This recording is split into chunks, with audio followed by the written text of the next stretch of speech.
ఇటీవల నల్గొండ జిల్లా ఇబ్రహీంపేటలో జంట హత్యలు సంచలనం సృష్టించాయి.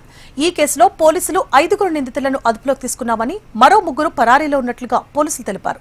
5.5 ఎకరాల భూమి కోసం నిందితులు ఈ ఘోరానికి ఒడిగట్టినట్లుగా డీఎస్పీ వెల్లడించారు. చట్టాన్ని చేతిలోకి తీసుకుంటే చర్యలు తప్పవని డీఎస్పీ హెచ్చరించారు.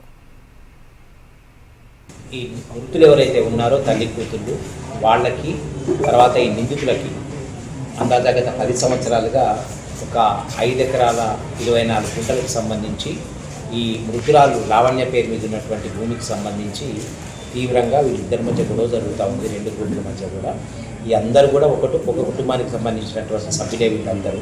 వీళ్ళిద్దరిని హతమార్చి చేస్తే ఈ టోటల్గా ఈ ప్రాపర్టీ అంతా వాళ్ళ వశమవుతుందనే ఉద్దేశంతో ఈ నిందితులు గుర్రం సునీత, రేణుక, గుండ్లపల్లి స్వామి, రమేష్ అండ్ రుద్రాక్ష మహేష్ వీళ్ళ 5 కూడా ఈ మృతురాలికి తల్లికి సొంత మడదలు. వీళ్ళందరూ కూడా ఆమె భర్త చెల్లెళ్ళు వీళ్ళు.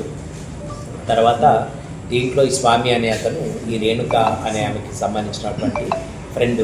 సో వీళ్ళందరూ కలిసి 17వ తారీఖున ఈ మృతులు ఇద్దరు కూడా తల్లి కూతుళ్ళు వాళ్ళు చేనుకు వెళ్ళేది, ఆ మల్వరి గార్డెన్కి వెళ్ళేది గమనించి వెనుకగా వెళ్ళి వాళ్ళ మీద అటాక్ చేసి వాళ్ళ కళ్ళల్లో చిల్లీ పౌడర్ చల్లి వాళ్ళు చున్నీలతోటి వీళ్ళిద్దరిని కూడా స్ట్రాంగులేట్ చేసి హత్య చేయడం జరిగింది.